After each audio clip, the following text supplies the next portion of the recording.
मेरी माँ लॉयर हैं, एडवोकेट। मेरे फादर पोस्ट ऑफिस में थे। हम बड़ी लोअर मिडिल क्लास से थे। तो मेरे पिताजी ने मेरी माता जी को पढ़ाया। हमारे पास 10-10 बीघे जमीन थी उस वक्त। तो 5-6 बीघे जमीन तो माता जी को पढ़ाने में बिक गई, 5 बची। तो जब मैं बड़ा हुआ, बाहर निकला, बाहर पढ़ने के लिए मैं दिल्ली आया। फिर और पैसे की जरूरत पड़ी। मेरी बहन वो भी आई दिल्ली पढ़ने के लिए। पैसे तो थे नहीं घर में। तो ये हुआ कि भाई अब क्या करें। माता जी ने कहा कि जमीन बेच दो। तो मेरे पापा ने कहा यार 5 बीघे और बचे हैं, इसको भी बेच दोगी तो खाएंगे कैसे। अबे उन्होंने कहा बेच दो यार लड़का हमारा अरबों डॉलर का, बेच दो।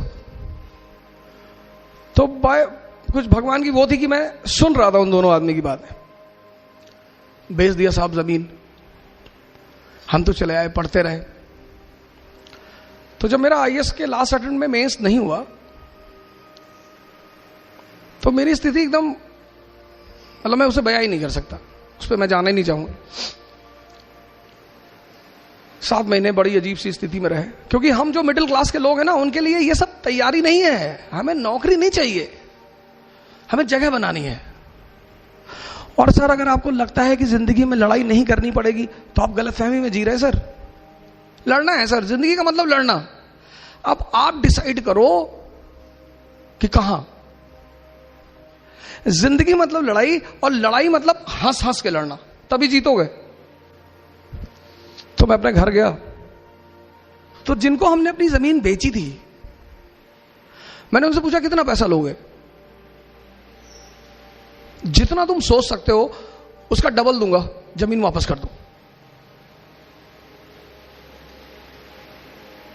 उसने कहा कि 20 लाख की है। मैंने कहा 40 ले लो, पर मेरे नाम पे कर दो।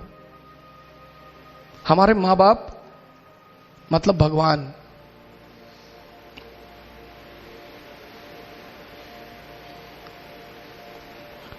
आपका जो सबसे बड़ा जिम्मेदारी है दुनिया, और कोई जिम्मेदारी है ही नहीं, बाकी अपने आप चलेगी। वह जिम्मेदारी यह है कि आपके मां बाप आप पर फक्र करें। यह बात अपनी जिंदगी में रखिए।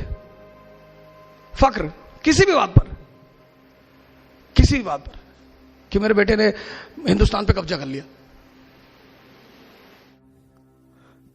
वैसे भी जो लोग अपने मां बाप की इज्जत नहीं करते और जो लोग अपने मां बाप की सेवा नहीं करते हैं, उनका मनुष्य होना बेकार है। बेकार ही है। मां बाप मतलब भगवान। एक ऐसे लोग जो बिना किसी स्वार्थ के आपके साथ हमेशा खड़े हैं। उनके अलावा दुनिया में जो भी आदमी आपके साथ खड़ा है उसका स्वार्थ है। कोई भी अपवाद हो सकता है, पर वो अपवाद ही होगा। लेकिन हमारी एक साइकोलॉजिकल आदत है कि जो लोग हमें ज्यादा सम्मान करते हैं, ज्यादा इज्जत देते हैं और बिना कारण करते हैं, हम उनको निग्लेक्ट करते हैं। हम उनको निग्लेक्ट करते हैं। ये हमारी आदत है। ये भारतीयों की बहुत गंदी आदत है। अरे कहते हैं घर का ही तो है, अरे मम्मी ही तो है।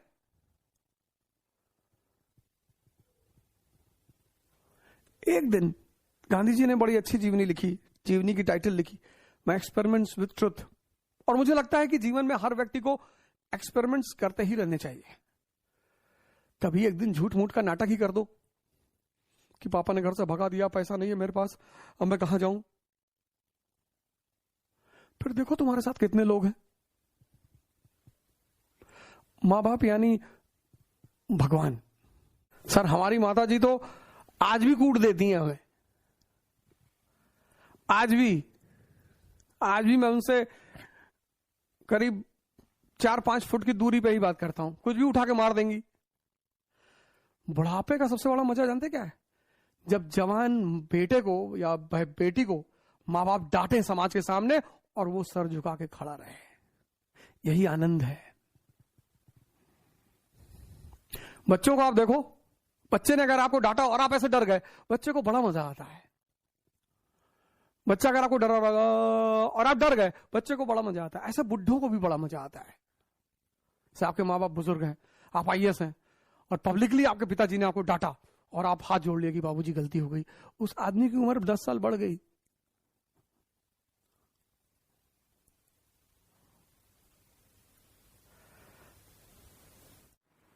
समाज का काम है आपको बर्बाद करना और भटकाना।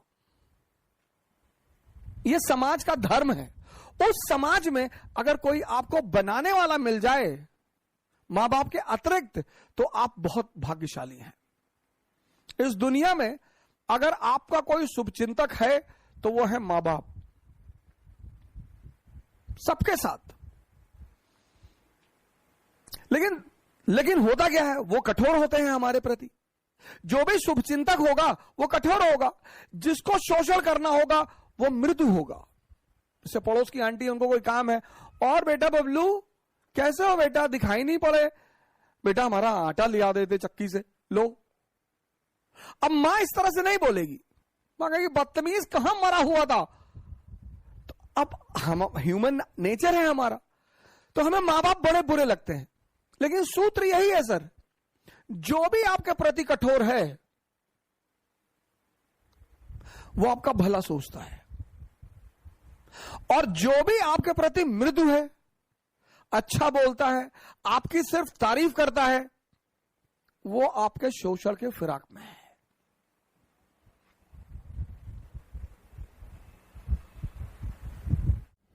हालांकि मां बाप हमारे गलत नहीं होते, वो मां बाप तो कभी गलत नहीं होते, और जो मां बाप की बात नहीं मानते वो शैतान है, शैतान। लेकिन हां, कभी कभी ऐसा होता है कि मां बाप हमें समझ नहीं पाते, तो लड़ने की क्या जरूरत है सर। मां बाप से नहीं लड़ा जा सकता सर, कभी नहीं लड़ा जा सकता।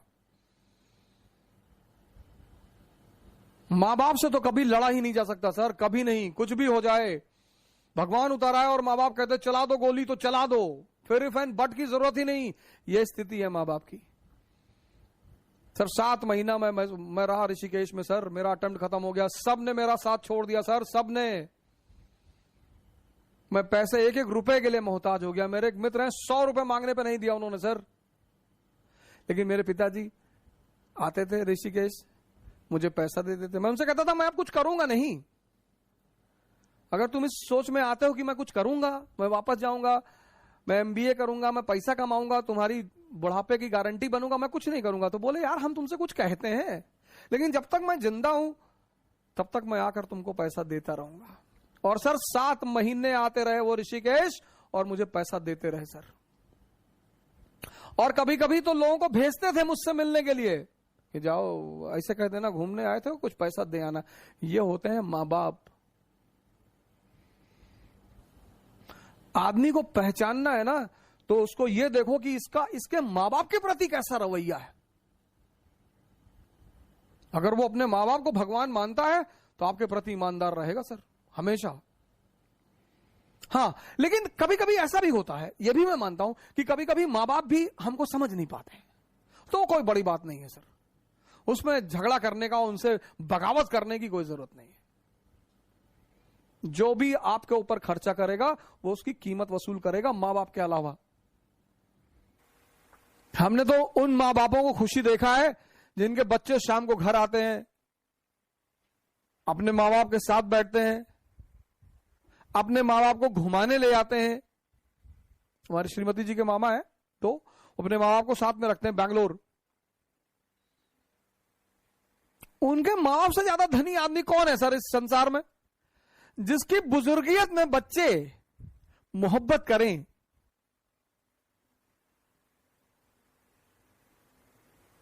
और अगर बुजुर्गियत में तुम्हें अपने बच्चे की जमानत करानी पड़े